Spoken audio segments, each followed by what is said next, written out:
오늘은 떠나지 말고 거기 머물라, 떠나지 말고 거기 머물라는 제목으로 하나님 말씀 전하겠습니다.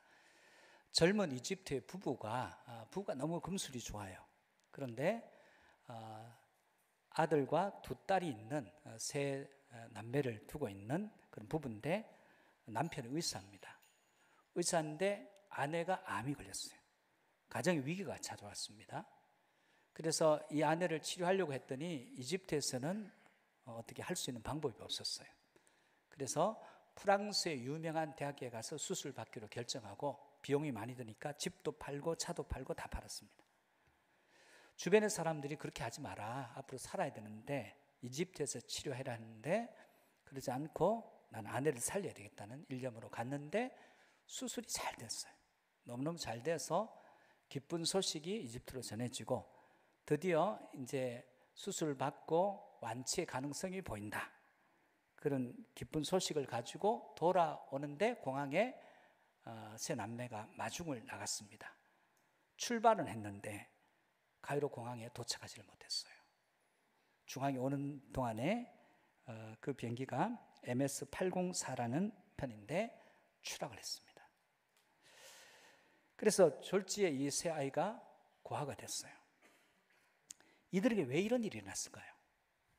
이들이 열심히 안 살아서 이런 일이 났을까요? 아니면 삶의 의지가 부족해서 일어난 것입니까? 아니면 남보다 이들이 죄가 더 많아서 일어난 것일까요? 인간은 자신의 앞길을 알지 못합니다.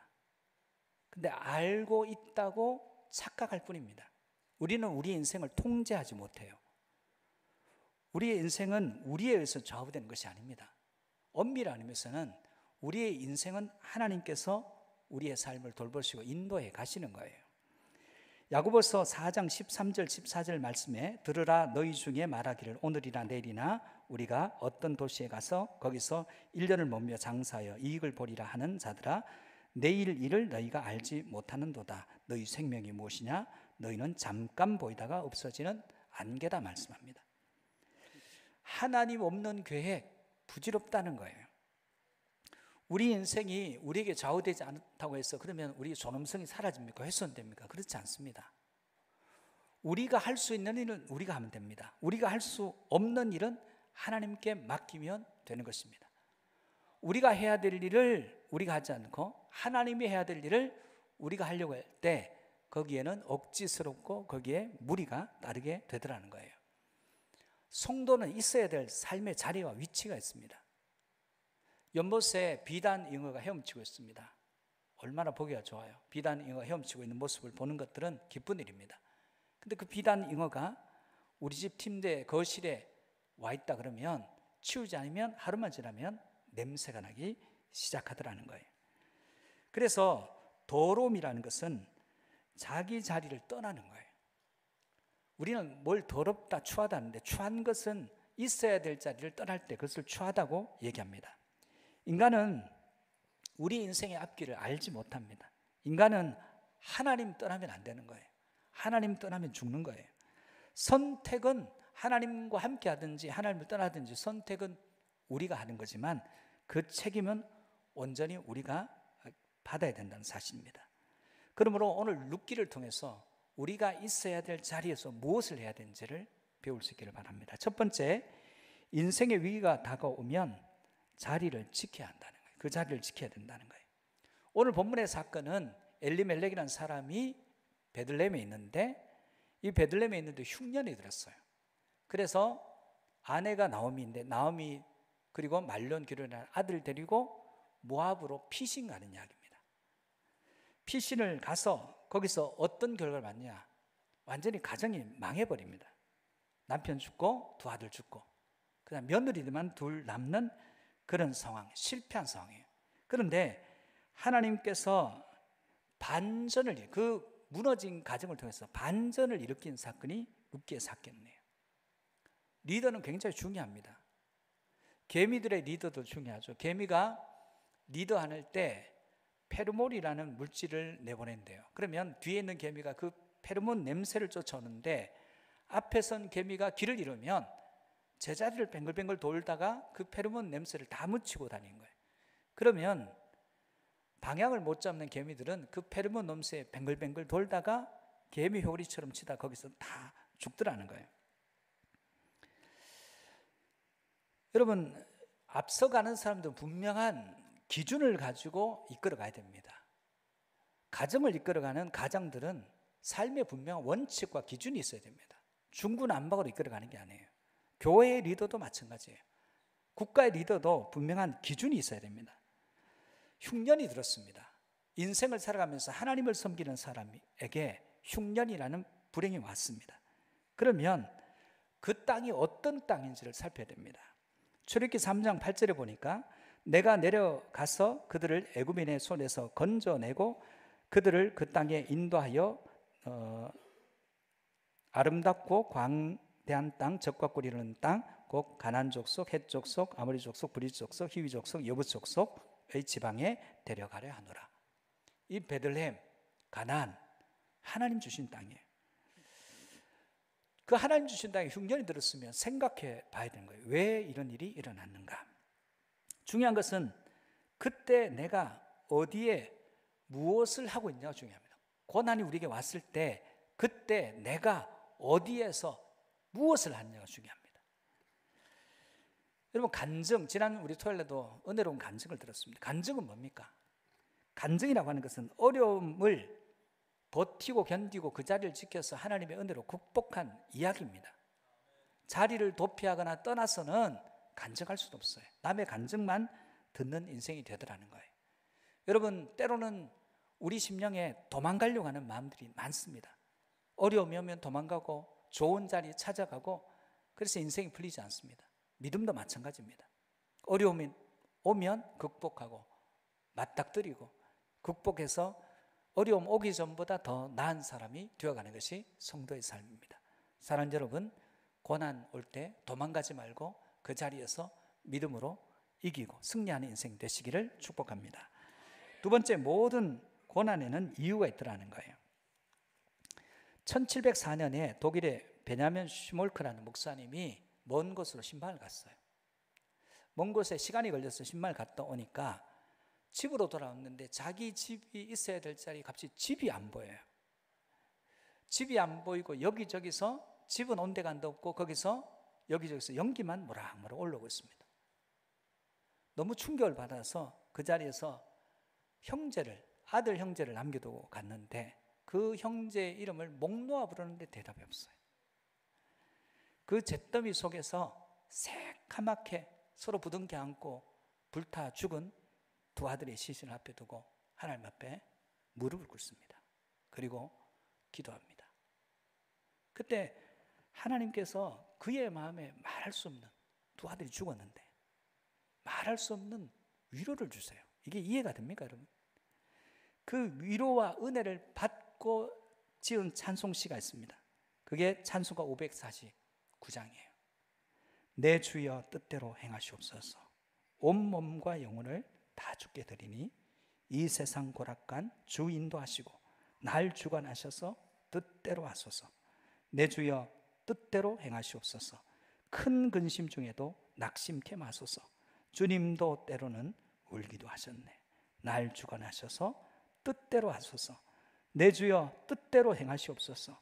내 모든 일들을 다 주께 맡기고 저 천성 향하여 고요히 가리니 살든지 죽든지 뜻대로 하소서.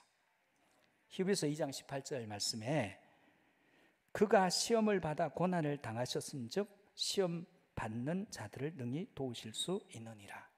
우리 오늘 성찬식 했어요.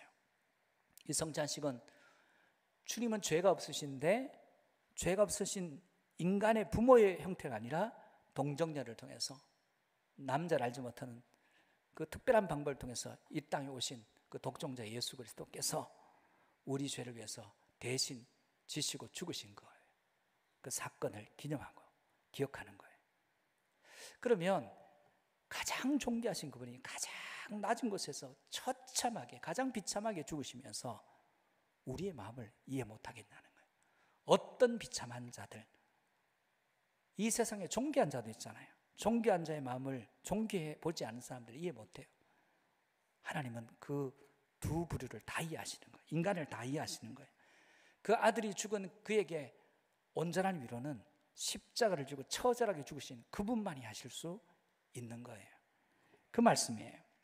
오늘 이 찬송의 의미를 알고 부를 수 있는 분은 극심한 고난 가운데 하나님의 말할 수 없는 위로와 평강을 덧입었던 자들이 이 찬송의 진정한 의미를 깨닫고 부를 수가 있습니다. 인생의 모든 고통에는 하나님의 주시는 뜻, 메시지가 있어요. 인생의 아픔과 고통이 오면 어떻게 해야 될까요? 요한계시록 2장 3절입니다. 같이 볼까요? 그러므로 어디서 떨어졌는지를 생각하고 회개하여 처음 행위를 가지라. 만일 그리하지 아니하고 회개하지 아니하면 내가 내게 가서 내 촛대를 그 자리에서 옮기리라. 우리가 인생의 고난이 올 때 우리가 어디에서 믿음이 떨어졌는지를 기억하고 처음 행위, 회개해서 처음 행위로 돌아가자는 거예요. 돌이키자는 거예요. 그리고 회개하지 않으면 촛대를 옮긴다는 거예요. 성소에 밝히는 불은 촛대밖에 없습니다. 그 촛대를 옮긴다는 것은 하나님의 영광이 떠난다는 것은 하나님께서 긍휼히 여기지 않고 불쌍히 여기지 않겠다는 말씀이에요. 전도서 7장 14절입니다. 형통한 날에는 기뻐하고 공고한 날에는 되돌아보아라. 이 두 가지를 하나님이 병행하사 사람이 그 장래일을 능히 헤아려 알지 못하게 하셨느니라. 우리는 우리 위주로 생각해요. 그래서 얕은 신앙을 갖는 거예요. 우리 하나님 위주로 생각해야 됩니다. 우리는 우리 인생의 행불행을 짐작 못해요. 오늘 지금 이 순간에 여기서 웃고 돌아서면 우는 것이 우리 인생입니다. 우리 앞에 무엇이 있는지 우리는 잘 모릅니다. 그래서 C.S. 루이스는 고통은 귀먹은 세상을 깨우기 위한 그분의 메가폰이다. 고통을 통해서 크게 말씀하신다. 그런 뜻입니다. 인생의 고통이 우리를 바른 길로 인도합니다. 시편 119편 67절에 보면 고난 당하기 전에는 내가 그릇 행하였더니 이제는 주의 말씀을 지키나이다. 옛날엔 하나님의 말씀이 뭔지도 모르고 뜻도 깨닫지 못하는데 고난이 살짝 오니까 갑자기 말씀이 분명하고 뚜렷하게 보이기 시작한다. 그런 고백입니다. 오늘 룻기리는 사사들이 치리하는 때에 그렇게 시작합니다. 흉년이 와요. 그들이 흉년이 오고 어려웠던 이유는 사사시대이기 때문에 그래요. 그들에게는 성적 타락과 도덕 타락이 있는 시기가 사사시대입니다. 그래서 사사시대를 대별하는 말이 있습니다. 사사기 21장 25절 그 마지막 구절쯤인데 그때 이스라엘에 왕이 없으므로 사람이 각기 자기 속에는 옳은 대로 행하였더라. 무슨 얘기입니까? 이 왕은 우리가 아는 그 왕이 아닙니다. 그 마음에 하나님이 없는 사람들은 자기가 옳은 일을 행하는 거예요. 오늘 이 자리에도 많아요. 자기가 옳은 대로 행합니다. 하나님이 옳다 하시는 길이 아니라 내가 옳은 그 길로 달려가더라는 거예요. 여러분 흉년이 왔습니다. 어떻게 한 두 가지 방법이 있습니다. 도망가는 방법과 거기서 하나님의 뜻, 이 고난을 주신 의미를 찾는 방법이에요. 대부분의 사람들은 쉬운 방법 찾습니다. 도망가는 방법을 찾습니다. 여러분 안에서 새는 바가지 밖에가 많습니까? 국내에서 어렵다고 해외 가면 문제가 해결됩니까? 더 어렵죠. 언어까지 안 되면, 문화까지 다르면 더 힘들죠. 국내에서 성공하는 게 쉽습니까? 해외에서 성공하는 게 쉽습니까? 해외에서 더 어렵죠.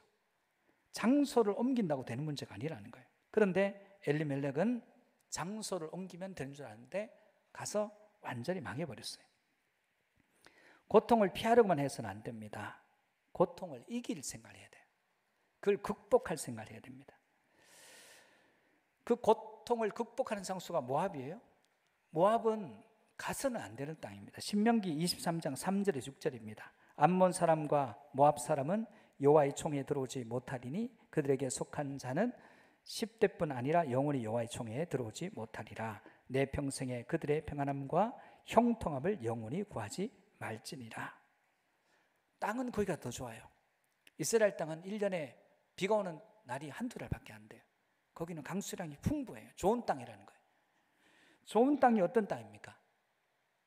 비만 많이 오면 좋은 땅입니까? 하나님의 긍휼과 자비가 없는 땅은 좋은 땅 아닙니다.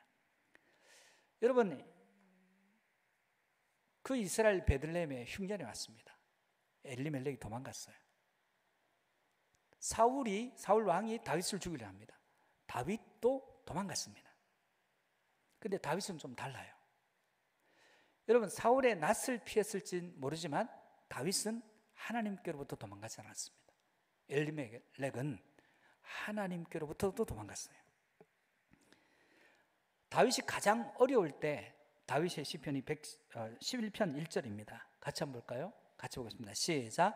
내가 여호와께 피하였거늘 너희가 내 영혼에게 새같이 내 산으로 도망하라 함은 어쩌며. 다윗은 지금 도망 다녀요. 야, 거기 말고 이 나라가 안전해. 그렇게 얘기하는 거예요. 아니, 나는 나라에 피한 게 아니라 하나님께 피했는데 하나님의 편이 더 안전하지 어디 다른 나라에 피할 데가 있다고 하냐, 그런 얘기예요. 사랑하는 성도 여러분, 모든 고난에는 의미가 있습니다. 그 고난의 의미를 깨닫고 고난을 통해서 배우고 그 고난의 장소에 머물 수 있으면 하나님 뜻을 발견하는 은혜가 있기를 축복합니다. 마지막으로 실패도 하나님이 사용하신다는 거예요. 이탈리아의 한 작은 마을에 노인들의 어머니라 불리는 엘리나라는 여인이 있습니다. 이 사람이 1990년에 노벨 평화상 후보까지 올라갔어요. 어떻게 그렇게 되었느냐? 이 여인은 처음에는 중국 선교를 가려고 했습니다. 중국 선교를 가던 길에 폐병이 걸렸어요. 아니, 하나님, 내가 딴 길 가지 않고 중국 선교 가는데 왜 나한테 폐병을 주세요? 이렇게 묻잖아요. 하나님, 이 폐병 환자가 할 일이 무엇입니까? 이렇게 묻습니다. 그래서 자기 아버지 집으로 가서 농장에서 열심히 일해서 돈을 모아서 중국 선교에 헌신합니다. 계속 돈을 보내줘요. 어느 날 탈골을 하다가 손이 탈곡기에 들어가서 오른손이 망가졌어요. 하나님, 오른손이 없는, 그때도 똑같습니다. 아니, 나 중국 선교 열심히 하는데 왜 하나님 이런 끔찍한 일을 주십니까? 이게 말이 됩니까? 항의하지 않습니다. 하나님, 오른손이 없는 내가 무엇을 할 수 있습니까? 그래서 그 농장에다가 건물을 짓고 거기서 세계 최대의 요양원을 세워요. 처음부터 그랬던 거 아니겠죠. 노숙인들을 돌보고 노인들을 돌보면서 세계 최고의 요양원을 짓습니다. 여러분, 큰 꿈을 꾸는 게 아니라 오늘 주어진 삶 가운데서 작은 일을 감당할 때 하나님은 큰 일을 주시는 것입니다. 큰 꿈을 품는 게 아니라 여러분에게 주어진 작은 일을 잘 감당할 수 있기를 주의 이름으로 축복합니다. 오늘 엘리멜렉의 집은 완전히 무너졌어요. 그런데 이 무너진 한 가정을 통해서 하나님께서 소망의 빛을 비추십니다. 룻기는 사사기와 사무엘상을 이어주는 성경이에요. 사사기는 대답이 없습니다. 문제 제기만 있지 해답이 없어요. 그런데 이 한 가정이 무너진 이 가정을 통해서 하나님께서 대안을 제시하세요. 룻기의 마지막 장 4장 18절에서 22절에 보면 족보가 나옵니다. 베레스, 헤스론, 람, 암미나답, 나손, 살본, 보아스, 오벳, 이세, 다윗까지 나옵니다. 여러분, 이 족보의 의미가 뭡니까? 보아스가 룻과 그 말론의 아내였던 룻과 결혼한 보아스 밑에 오벳, 이세, 다윗, 이렇게 족보가 이어져요. 다윗에서 끝나지 않죠. 예수님께로 이 계보가 이어갑니다. 한 가정이 망했어요. 실패했습니다. 근데 영적 반전이 있습니다. 이 무너진 가정에서 하나님을 경외하는 모함 여인 룻을 통해서 하나님께서 다윗을 세워요. 다윗의 특징은 뭐냐면 다윗의 핵심은 모든 해답이 하나님께 있다. 이게 다윗의 인생이에요. 여러분의 인생의 모든 해답이 하나님께 있는 줄로 믿습니다. 이사야 41장 14절에 보면 버러지 같은 너 야곱아, 너 이스라엘 사람들아, 두려워하지 말라. 나 여호와가 말하노니 내가 너를 도울 것이라. 내 구속자는 이스라엘의 거룩한 이시니라. 여러분, 영원하신 그분께서 도우신다는 거예요.